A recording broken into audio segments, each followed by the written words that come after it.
Hello and good morning from, to the Gulf International panel on Kuwait. Uh, uh, the first time in the history of Kuwait, the Emir has suspended parliament and now essentially rules by decree. The previous events in 1976 and 1985 led to constitutional change. These changes apparently did not produce the desired form of governance and stability in Kuwait. There have been lots of accusations if it comes of corruption on one side to the other, uh, but these essentially, if you take the decree at face value, this is a question of governance less than a question of politics. Uh, I We have put together today a small panel of two extremely talented people who have spent a great deal of their life studying the Gulf and researching the Gulf and Kuwait. The first is Dr. Courtney Freer, who, in addition to being a postdoctoral, being a non-resident fellow at the Gulf International Forum, is a postdoctoral fellow at Emory University, and from 2025 has ran the program, the Kuwait program at LSE, and has written extensively on the subject. And we are also privileged today to have Dr. Michael Herbst, who is the professor of political science, Middle East Center at Georgia State University. He has written on the political consequences of oil wealth and the relationship between taxation and democracy, primarily in the Gulf states. This is to me, a thrilling subject, and so I will ask Dr. Freer if she would care to kick off. Great. Thank you so much for having me. It's great to be here and to be talking about Kuwait, as always. So I was asked to talk first about what factors influenced Emir Sheikh Mishal's decision to dissolve parliament. So I'm going to start by talking about that. And I would say there is one contributing factor, which is systemic, and the other is more kind of immediate. In terms of the systemic factor, there has been, I would say, consensus in Kuwait over the past few years that the legislature has not done that much legislating. And why that is largely due to the way that parliament is arranged. So for one, Kuwaiti parliament includes 50 elected members. In addition, it includes up to 15 members of cabinet who are appointed by the emir, or by the emir's appointed prime minister. And so you have this situation in which there's kind of a loyalist bloc of emir appointees who are the cabinet, who are in parliament. And then you also have the elected members of parliament who in recent years, I would say since 2016, have reliably been pro-opposition, have been opposition majority. And so we've seen a lot of push and pull between these two kind of main blocs within parliament, between the cabinet on the one side and between the elected MPs on the other. And one main tool which the elected MPs have used to try to kind of pull to account the unelected segment of government is interpellations. So interpellations are basically, they're oftentimes called grillings in the Kuwaiti context. And essentially this means that an elected member of parliament can, for any reason, elect to question a cabinet minister about that person's performance. And so we've seen a lot of interpellations being used in recent years as a means of the opposition basically calling to account the unelected segments of parliament. And so this has made it very difficult for much governing to happen. This has led to resignations en masse among members of the cabinet, has led as well to a lot of tension. We've also seen instances in which elected MPs have advocated for things such as increasing public sector salaries, which have been rejected by the cabinet, and then has led to dissolution of parliament as well. And so I would date this gridlock, really, I would say back to 2016. So the last time a parliament in Kuwait served its full 4-year term was the one that was elected in 2012. It lasted until 2016. And this was notably a loyalist majority parliament because it was elected while there was an opposition boycott. And so since 2016, we've had opposition-heavy parliaments, which have been very keen to use interpellations and have been very keen also to put forward motions which some of the unelected segments of government, specifically the cabinet, have not wanted to put in place. And so this is kind of the systemic issue which a lot of Kuwaitis have complained about, this issue that you have a parliament which is unable to get much done other than hosting a lot of these grillings. The more kind of proximate cause of this dissolution, however, was the refusal of 30 out of 50 elected MPs of the return of the interior minister. And they had pledged that they would interpellate this interior minister over his performance previously as interior minister. This action, interpellating someone on the basis of their performance in a previous cabinet, is technically unconstitutional and is something which the Emir mentioned in his speech. So we have these two kind of factors, one the systemic, one the more immediate, which has led to this outcome. I was asked kind of what else, what other options could the government have taken in terms of resolving this crisis between an opposition-dominated parliament and an Emir-appointed cabinet? Some of the options that have been put forward by members of the opposition have included an elected prime minister. So if there were a system in which the prime minister were elected by the elected members of parliament, potentially there could be a less oppositional or contentious relationship between elected MPs and the cabinet. Another potential solution that has been put forward by the opposition, again, is the idea that introducing a political parties law. So currently parties are not legally allowed in Kuwait. Political blocs exist and hold and perform many of the same functions as parties. However, if you had a political parties law, the idea is that potentially there could be more discipline among MPs, there could be more cohesion, and also more cohesion around specific policy agendas rather than on focusing on settling individual personal or political scores. Another option that could have been taken, and we've seen in the past, is changing electoral laws. So changing districting. In 2012, a single non-transferable vote system was put in place by the Emir Sheikh Sabah. And so there could have been kind of changes with electoral law. One thing that we've seen, I think, as Kuwait watchers over the past few years is over and over again, we get the same result in terms of an opposition-heavy parliament and that has issues with cooperating with and working with cabinet. And this is unlikely to change, I would say, unless the electoral rules were changed in some way or there was some other rearrangement. So those are kind of the other potential options. But as I mentioned, there's been a lot of frustration over the past few years about the inability of Parliament really to do its job and to legislate. In terms of potential outcomes, as I see them, I'd separate them into kind of three main areas. The first has to do with domestic politics. In the previous dissolutions, we've seen the tightening of media legislation to do with media, tightening of political space more generally. We're not sure the extent to which this will happen. Of course, it is worth noting that the Emir basically said that democracy was not meant to restore Kuwait, that this dissolution will last up to 4 years, during which time there will be a study and revision of electoral practice within Kuwait. So we're really not sure what things will look like at the end of this 4-year period, maximum 4-year period, in terms of what this will look like politically. We do know that one former MP has been arrested. The public prosecution put out a tweet on Sunday about the arrest of this citizen. So that's kind of all we know in terms of what things look like politically so far. We're waiting to see kind of what will happen in terms of how the system will be amended moving forward. Secondly, on the issue of foreign policy, one thing that a lot of people have noted is that the president of the UAE, Sheikh Mohammed bin Zayed, sent a cable basically supporting the Emir Sheikh Mishal's decision. Some people believe that this is indicative of a stronger relationship and a strengthening relationship between Kuwait and the UAE. So we may see that relationship being shored up, though it has always been relatively strong, I would say, and also a very firm ties between Kuwait and Saudi Arabia. Sheikh Mishal is said to have a very good relationship with Saudi Crown Prince Mohammed bin Salman.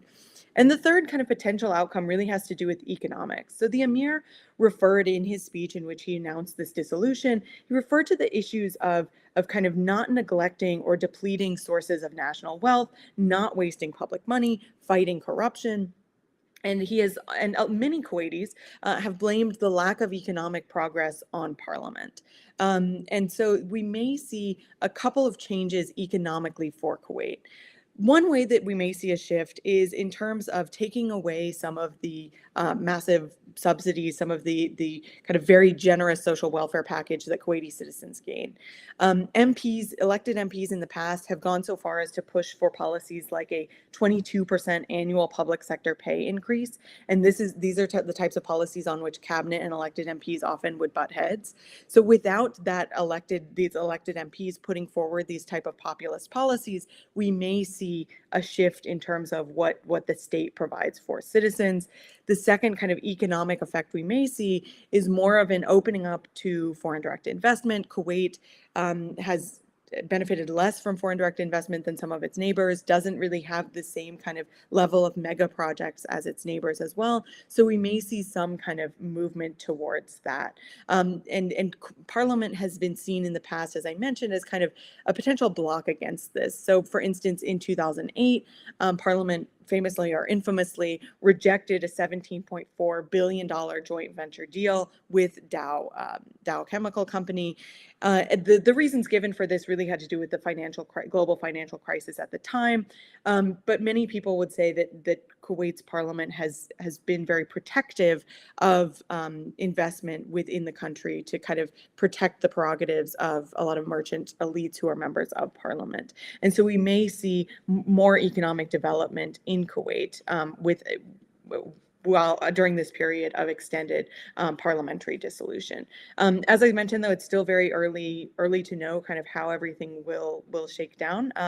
But that was kind of where I was going to stop, and I'll hand it over now. Thank you. Description of how Kuwait got to where it is today. One question that you sort of raised, but didn't follow up. Is there a foreign policy component to what is the difficulties between Parliament and the Emir, or is it simply on domestic issues that the Parliament gets hung up? I mean, I would also like to hear what Mike would say about this, but I would say it primarily has to do with domestic political issues. I think that Kuwait's foreign policy has been relatively popular among a lot of Kuwaitis. So I think that a lot of the disagreements have in recent years, at least, and this has not always been the case, had to do with domestic politics. Thank you. Michael.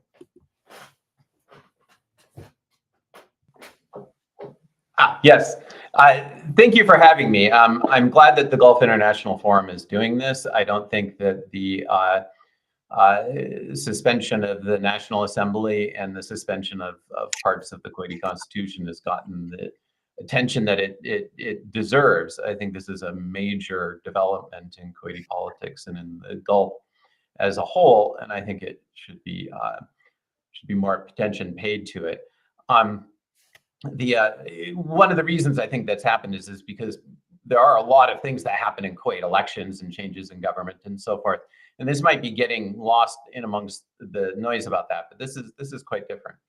So I've been asked to talk about this in the context of the two previous suspensions of the Parliament, one of which was in 1976 and the other in 1986. Those were quite a while back. So the 1976 suspension happened about 14 years after the Constitution was put in place. It was then restored in 1981. Elections were held, and then suspended again in 1986. So quite soon thereafter, and then parliamentary life was restored after the liberation in 1992. And so from 1992 all the way to today, which is 32 years or so, there's been a Kuwaiti parliament. And so now we're having the third suspension. I don't know if that long, 32 years is a long time. Perhaps that is long enough so that it will be very hard for the Parliament to be suspended for long, or perhaps it's an indication of a larger sort of sea change in Kuwaiti politics. I'm not sure. Well, we will see how that develops. Let me compare then what happened in these previous suspensions on a few different areas. I'll start actually with foreign affairs because that was asked about. The suspension in 1976 is often linked to what was happening in Lebanon. In 1986, the region was really, the Iran-Iraq war was underway. Tensions between Sunnis and Shia were high, including in Kuwait. There had been an attempted assassination of the Emir. Foreign politics abroad had a role in what happened in 1986, much more than today. As Courtney pointed out, the region is in turmoil, but the tension between the government and public opinion on Gaza is less in Kuwait than virtually anywhere else in the Gulf, because the Kuwaiti government has never talked about normalization with Israel. So this is not about foreign affairs, except perhaps in this.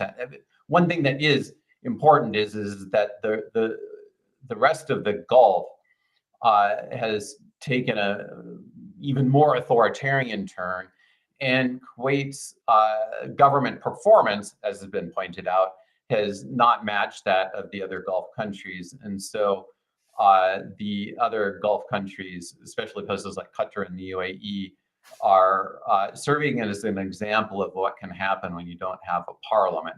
Whether that's fair or not, I'm not sure, but that is one. It's an important aspect of how this is being viewed in Kuwait and elsewhere. So what else was going on in 1976 and 1986? In 1976, there were the parliament, it happened in late August. The parliament wasn't in session. There wasn't really a specific thing that the parliament was doing, the National Assembly was doing, which provoked that suspension. There had been, earlier in the summer, some laws that the parliament wanted to pass that the government opposed. 1986, there were definitely clashes between the National Assembly and the government. Serious interpellations directed at multiple members of the government, and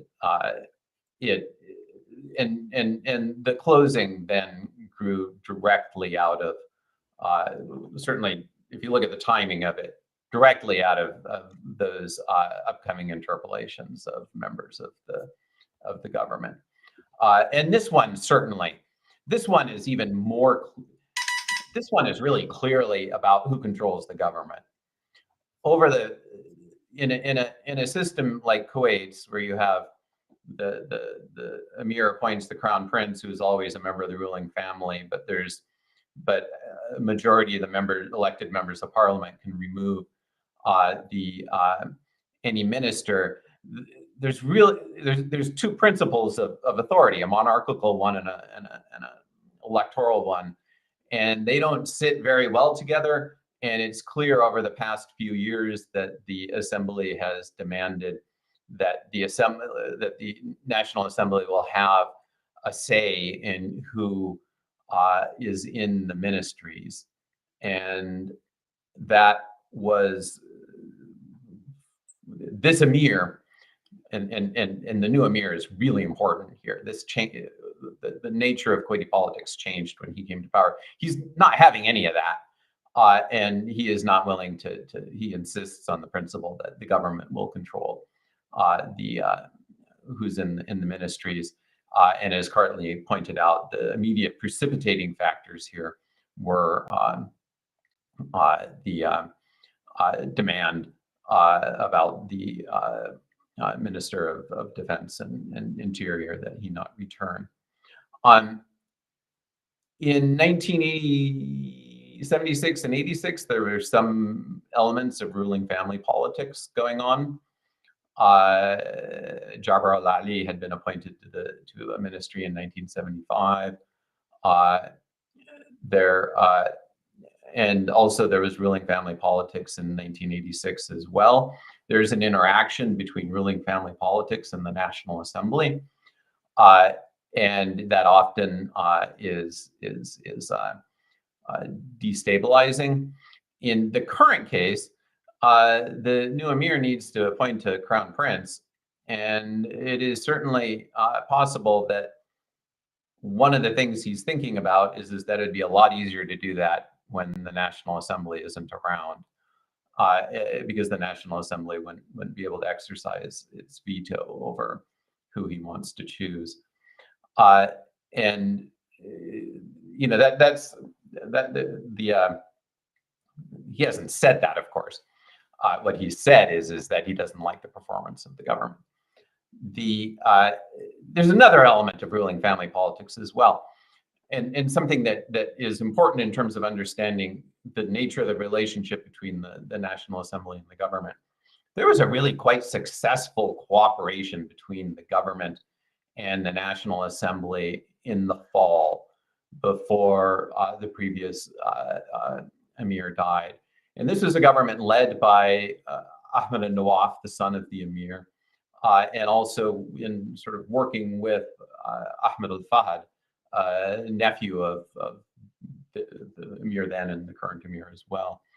And they cooperated with Parliament, and the Parliament passed a lot of legislation that was really important. And I think it's important to look back at that. That showed what happens when the government and the prime minister, again, always a member of the ruling family, is willing to sit down with a parliamentary majority and try to come up with a program. They sat down, they came up with a program.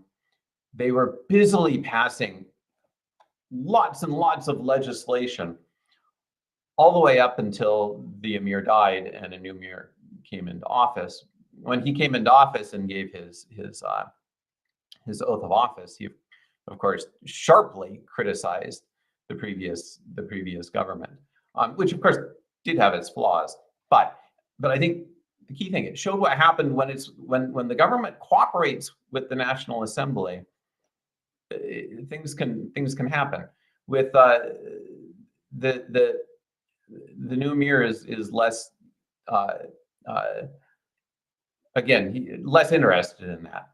I think his vision of how the National Assembly should cooperate with the Parliament is one which is much more like what there was before 1986, I think. So let me make a few comments then about the future and about governance.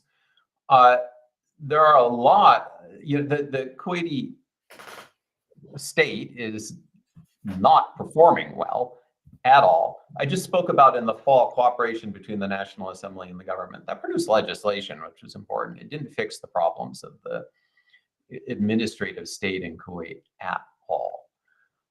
It's not crystal clear why it is that there have been so few. There are a lot of empty posts across the bureaucracy in Kuwait. Many empty posts. A lot of so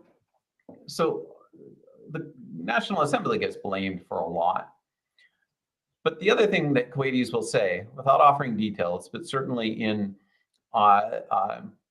when running for office or in commentary, is that struggles within the ruling family also have a role in the sort of paralysis of the Kuwaiti bureaucracy, and questions of whose allies will be appointed, who will make the appointments, and well, it will be interesting to see now going forward whether or not the new government will actually be able to effectively govern and solve the problems of the Kuwaiti administrative state. It implicitly has promised to. It is a very hard task. Parliament is out of the way. presumably the Emir can now address whatever issues are going on in the ruling family and isn't going to at least have to deal with the interaction between the ruling family and the parliament. But it is going to be a tall order. I looked back at al-Sabah has on their app, you can look back at issues of al-Sabah from when in 1976 and 1986 suspensions. And both times there were promises that, hey, with the National Assembly out of the way, we're going to fix the bureaucracy and we're going to make things work better. So now clearly this government needs to make things work better. This government is large. There's only about 30% change between this government and the previous one. I'm not. It will be interesting to see whether or not it will deliver on the really high expectations that everyone has for fixing the problems of roads, healthcare, education, roads, all the other problems that Kuwait has in terms of running the state. So I'll sign off. Okay, thank you, Michael. That's quite good. I have one question, just to settle almost a personal curiosity. Is the dissolution of Parliament sort of in the process for the dissolution of Parliament and how it is governed? Is that in the Constitution, permitted by the Constitution, or is it something that just comes out of the blue when the Emir? There is a tradition of the Emir just up and suspending parts of the Constitution. It happened in 76 and 86. It is not allowed in the Constitution that it be suspended arbitrarily by the Emir. There certainly is a tradition of that happening. So this decision was in fact outside the Constitution, but it seems to be generally accepted by at least a large constituency in the country, or no? I've been tracking what members of parliament have been saying about this. And members of parliament are, as good as measure we have of what Kuwaitis think. I think they were just elected on April 4th. Kuwaiti elections are fair. There's lots of people of off the different points of view. I found one member of parliament, former member of parliament, who has come out strongly in favor of this. A few others have, said, okay, we accept it. It's it's okay.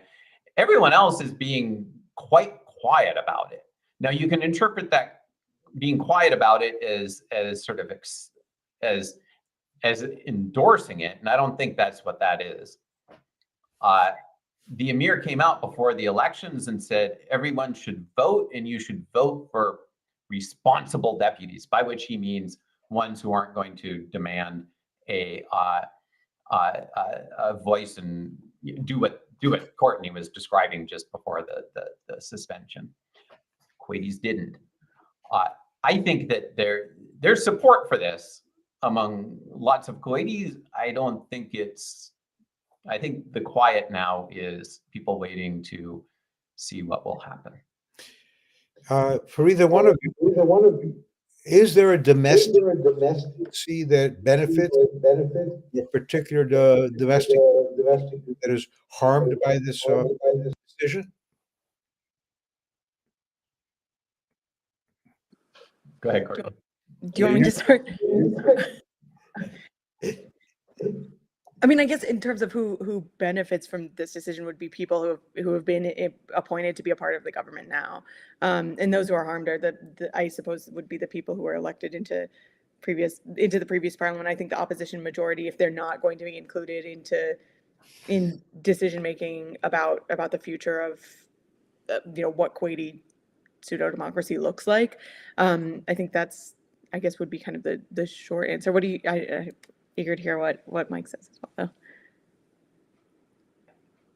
Michael, you look like Yeah, I think, and this actually responds to one of the questions from the audience here as well, about whether or not Kuwait can emulate the UAE or Saudi economic model. Kuwait has not been able to follow the UAE. Let's stick with the UAE economic model here, in part because of the National Assembly, which keeps a close eye, especially on the use of land, is not enthusiastic about the merchant class having a lot of influence. So for example, building a tourist industry in Kuwait is hard because there's no alcohol, and it's hard.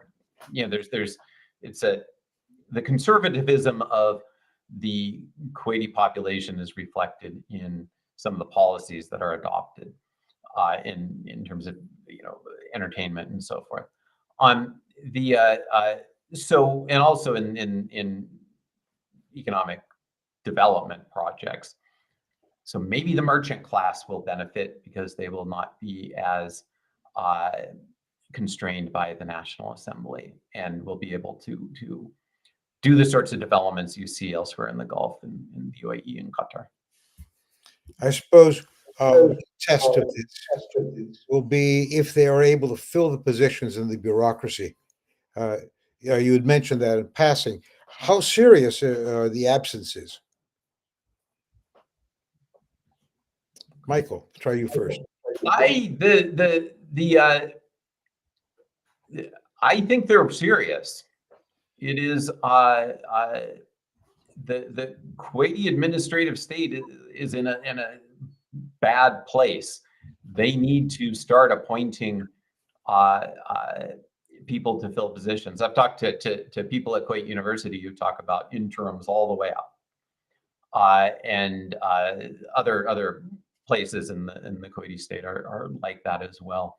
So yeah, they need to start filling in these appointing people, and appointing people who are able to fix problems, fix the roads. The amount of complaining that goes on about the state of the road system in Kuwait is really quite amazing. So there's some very specific things that this government needs to start fixing right away. And it's hard to fix that when everyone's an interim or the post is just unfilled. So yeah, they need to do it, and do it soon. I'm a little surprised that they mostly just pulled in the previous ministers into this government.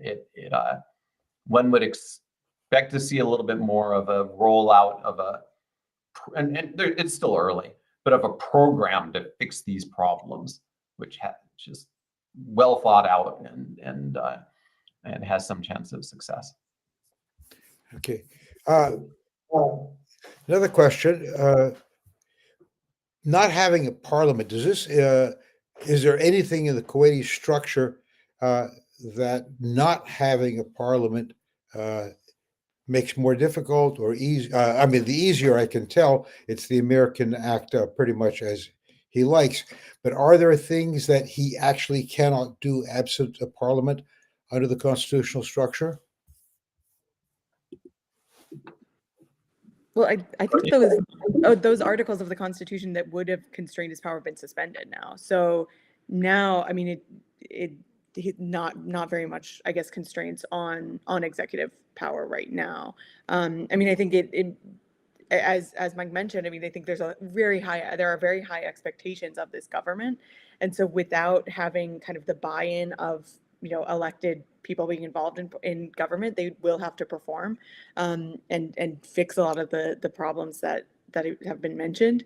I think, I mean, what you had previously is a government which is in some ways representative, but was not very responsive in the sense that you had these interim people who were involved and were not necessarily fixing the roads, fixing the housing crisis, things like this. And so I think there will be a big burden on this government to be responsive. So and prove that in the absence of parliament, it actually is easier to get things done. But as of in terms of constitutional restraints, those are no longer relevant, really. A couple of foreign policy questions have popped up on our screen today. How will, in your view, how will long-term absence of parliament affect the foreign policy of Kuwait in general? And specifically, would this be something that would encourage the Emir to move towards normalization with Israel, which is something that the parliament would never have approved? So let's take that first question on the general policy. Dr. Greer? How will it? Kuwait hasn't been very prominent recently in foreign affairs. The previous Emir Sabah al-Ahmad, of course, had served for foreign minister for decades and was able to serve as a mediator, and that and so it's the subject of some criticism that Kuwait's foreign policy profile had really fallen in recent years. So, the new Emir clearly he's been traveling around and visiting foreign countries, and so the sort of profile of Kuwait is perhaps rising again. Will it lead to normalization? Which is something that people wonder about, and absolutely, there's no way that the National Assembly was going to have any. No, I mean, just wasn't going to happen. I don't think that the members of the government or the ruling family have wanted to do it either. Honestly, I don't think, of all the things that, there's going to be opposition at some point to the suspension of the parliament. One of the things that the Emir could do to make it a whole lot more opposition would be to do anything about normalization with Israel. Kuwait doesn't need to normalize with it doesn't need money. It doesn't need it's not there's no pressing need to do this. The United States, so neighboring countries might sort of twist its arm some. I think my best guess, and it's just is that normalization isn't on the table, and it would be folly for the new government to start talking about it without. Yeah. I mean, in fact, I rather negative idea or view that any Arab government at this point would be prepared to normalize under the current circumstances. This, however, leads to another question. Does Kuwait have a policy, an enunciated policy on how they would like this to turn out in the end? The Saudis, others have come in and said they will be happy to help reconstruct Gaza in return for a guaranteed path, however, that is structured to a Palestinian state. Where does Kuwait stand on this? Courtney?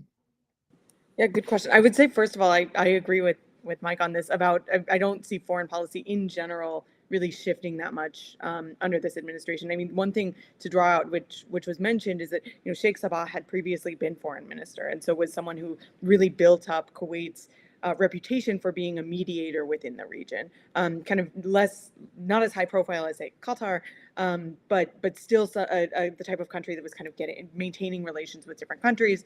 Sheikh Mishal's background is in security services, and he mentioned in his speech the two pillars of Kuwaiti society being judiciary and security, which I think is interesting. I mean, there wasn't really, of course, this speech did have to do with domestic politics, but there really wasn't much about foreign policy. So that may suggest that the status quo will be maintained. I mean, I think so insofar as normalization with Israel, I don't really see this on the table as for many of the same reasons as have already been mentioned. And in terms of Kuwait's involvement in kind of reconstruction of Gaza, I haven't heard much in terms of what's the move on that. I mean, I think that Kuwait in general often kind of works more behind the scenes with mediation rather than kind of the Qatari model, which is very much having these very high profile events, hosting them very publicly.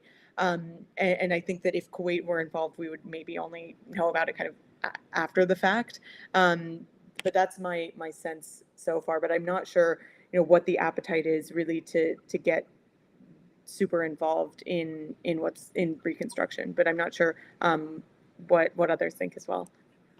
As a question, Kuwait's economy is not in really good shape, despite it being a very rich oil producing country of the Gulf.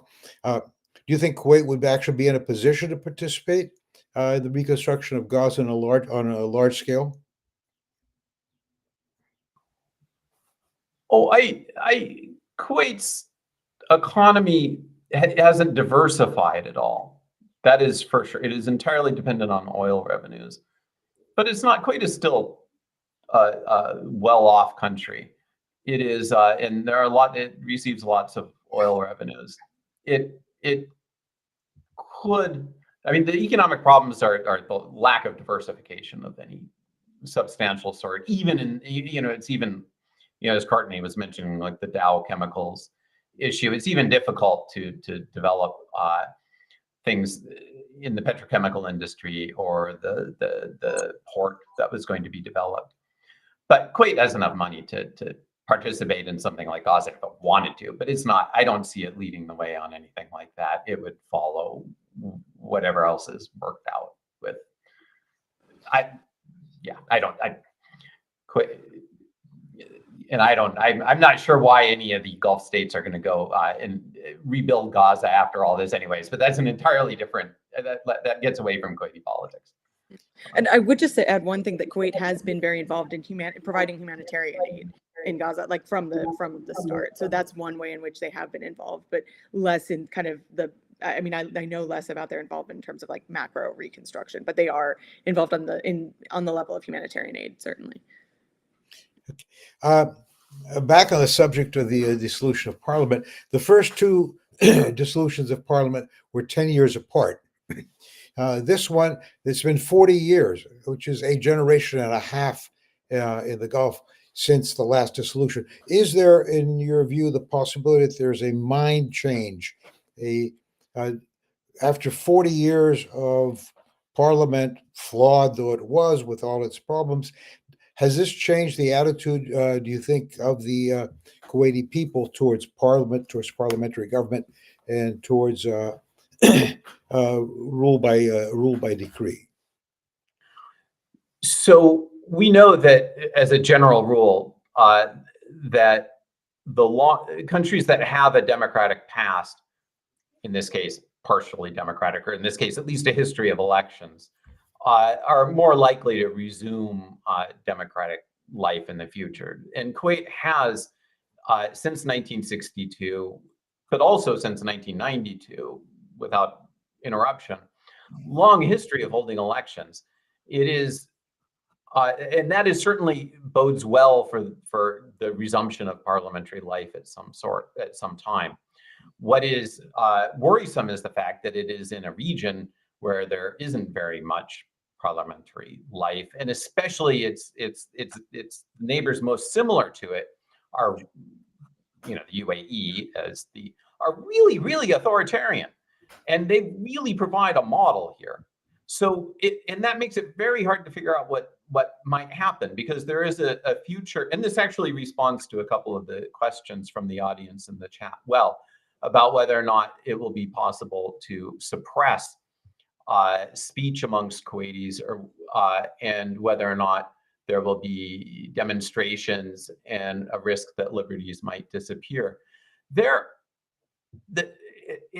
It is hard to tell what will happen, because there is a model, which is the UAE, and that the Emir could try to move towards. And it is a highly autocratic model. But Kuwait has this long, rich history of elections, and Kuwaitis are going to, at some point or another, there will be expressions of desire for a return to parliamentary life, and those will be strong demands, and it would take a lot of repression to go towards a more UAE Saudi type route. a lot will depend on who's appointed crown prince and who the next emir is, because it's quite possible that there could be a little bit of a sort of resting period here. But after the 1986 suspension, by 88, 89, 90, there were serious demands for resumption of parliamentary life. And we don't know whether or not that would have on their own resulted in resumption of parliamentary life, because then the Iraqis invaded. So this is a fork in the road. This is a really important decision point in Kuwaiti history, which way it'll go. This is a really important. Yeah. I mean, knowing the UAE better than Kuwait, and for a much longer time, my impression is authoritarian government in the UAE has functioned to the benefit of the country, or at least has functioned without real opposition, because from very early days, one of the things that Sheikh Zayed, the founder of the Emirates, did was create a functioning bureaucracy. I was in the UAE much earlier than this. Served time there in the embassy from 1980 to 83, and I was there was a really good functioning bureaucracy, which in some ways makes autocracy easier, both for the people living there and for government. Is that a fair comparison with Kuwait? I mean, I guess, I mean, in terms of it being more effective in terms of getting things done, I think that's fair. I mean, in terms of economic diversification, certainly, in terms of, putting technocrats in power and having decision making take place kind of from the top down very quickly, very effectively. I think that's a fair comparison for sure. And I mean, I think also when we look at the UAE model, what's also interesting is that there is an elected legislative body of sorts, and it doesn't have nearly the amount of power that the Kuwaiti parliament does have, and it's also elected by electoral college. So I mean, perhaps we could see Kuwait move to that type of model in which there is an elected body, but it doesn't have nearly the same amount of authority as Kuwait's parliament has had in the past. I mean, I think one of the differences is in political culture in Kuwait. Now, I had the fortune of publishing a book a few months ago about the resilience of parliamentary politics in Kuwait. So I am someone who thinks that there will be a demand at some point for parliamentary life to come back. This is the first dissolution that we have when we have social media, so we can see, we're expecting immediate responses. And if we look back at the dissolutions in 76 and 86, we'll see that these happened over time. It took a few years. People did kind of give the government a chance to see whether governance could become more effective along, say, the Emirati model. And then over time did want parliament to be put back into place. So this may end up being the case in Kuwait, as it has been in the past, that essentially things, parliament was restored. How it will look, what electoral laws, what electoral districts will be put in place are much less certain, I would say. Let me understand exactly. Reading quickly the Emir's decree, I got the impression, correct me if I'm wrong, that he himself talked about changing it, not exactly changing the constitution or changing the format of governance. Did I read that correctly? Oh yeah, and I think Courtney's mentioning the Federal National Council in the UAE is important. What everyone will be looking at is exactly how the Constitution is amended, and specifically, I think, Article 101, which talks about how confidence is removed in ministers, and then the how that is done, and how many members of who gets to vote for it, because now the government doesn't get to vote on those questions, and a simple majority can remove confidence in a minister. Things like that are absolutely crucial and are what distinguish the entire parliamentary life of Kuwait from what's in the UAE. The UAE, again, is an autocracy. I want to push back a little. I mean, it depends on values, right? It's part of what we've, and a lot of outside observers look at the UAE and Qatar and say, look, there's some real benefits to autocracy, right? Kuwait hasn't been autocratic, and it's suffered some because of the sort of division of political power between the ruling family and the National Assembly. But it has been much freer. Kuwaitis have an ability to constrain their rulers, or they did until a few days ago.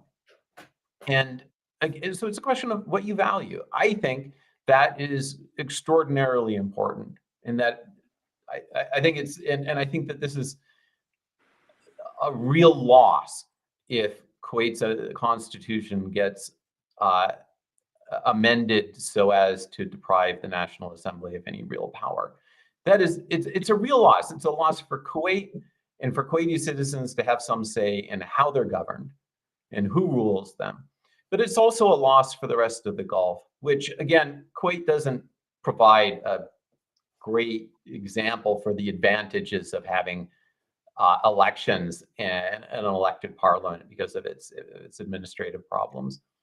But Kuwaitis have more freedom than people in the rest of the Gulf do, and this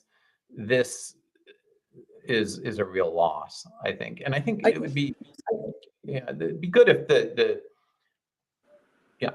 I think that should be recognized. Go ahead, Courtney. So I completely agree. I mean, I think this is a major loss, and I think for as much as people, it's Kuwaitis, people outside of Kuwait complain about the way that Parliament often will make things take longer, or diversification isn't happening, things like this.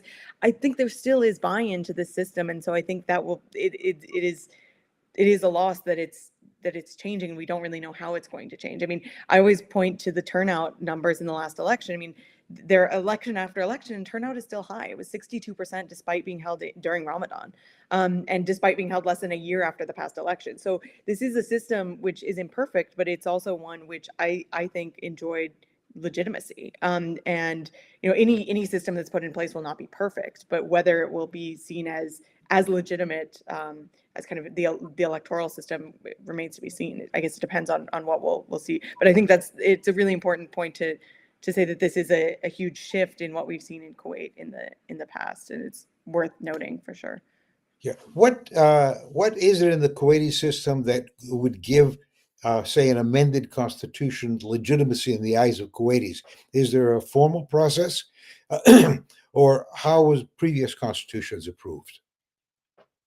So the current constitution was there is a national there's an elected body which wrote it up. In 1981, there was in 1980 and 1981, at the end of the first suspension, there was an effort to revise the constitution, and it was proposed by the Emir. There was a committee set up. It got bogged down arguing about the role of Islam in the constitution.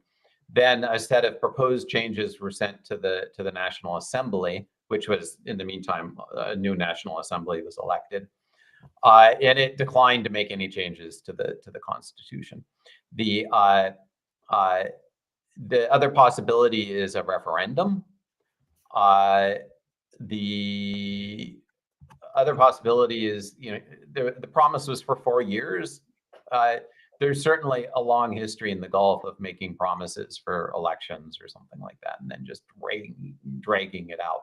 The other thing, at the end of the second, in 1990, just before the invasion, the ruling family, the Emir, put in place Majlis al-Watani, a National Assembly, which had no powers. It couldn't remove, it had virtually no powers. It couldn't remove ministers. It couldn't do anything. It was kind of like the FNC in the UAE. And they just arbitrarily put it in place.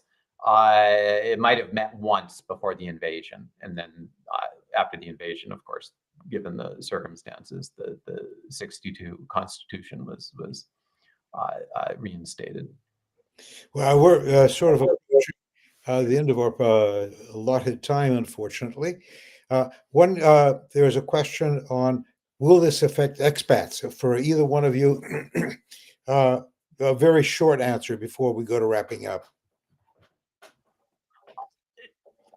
I mean, If the UAE model is one in which there are way more expats than is the case in, I mean, Kuwait has a lot of non-citizens in Kuwait, but there's even more in the UAE. And if the UAE model is followed, where businesses have the ability to get land and construct businesses and bring in foreign labor, you could see something develop. You could see a quite sharp change in the demographic balance. All that said, it's not like it was there. I just saw something in al-Sabah a week or two ago about the labor market in Kuwait, and there's under the National Assembly in place, it was getting more imbalanced. Yeah. So, but I don't think this is going to make it. This is just going to make it. The obvious direction is to make it worse. Yeah. I mean, and I think that this has been there's been a lot of like xenophobic language in Parliament about the need to shift what they call the demographic problem. This idea that, now Kuwait is 70% expat, 30% Kuwaiti, and so there has been rhetoric about flipping this essentially. And so there have been efforts towards Kuwaitizing the workforce, but there has now been a labor shortage as a result of this. So I don't see a massive change. I think there may be less pressure to kind of not hire expats because you don't have the National Assembly voicing that. Okay, then we're running up against the clock. Very quickly, as we wrap up, two quick questions. If you could each of you address it, beginning with Courtney. First question is, will the Emir, in your opinion, keep to the 4 years promised before he restores a parliamentary system of government? And if not, will it become sooner or faster? Great question. I hope so. I hope that the 4 years is kind of the outer limit of how long it will take to kind of revise the system to make it more effective. I mean, it's really difficult to know, of course. I mean, like how much time this will take. Maybe it will take less, maybe it'll take more. I do think, however, we will see some resistance to this over time. I think the longer it takes for the system to be revised and for the government to fulfill the promises it's made to Kuwaitis, the harder it will be kind of for the government to sustain this for the full 4 year period. Thank you. Michael? Same question? Yes.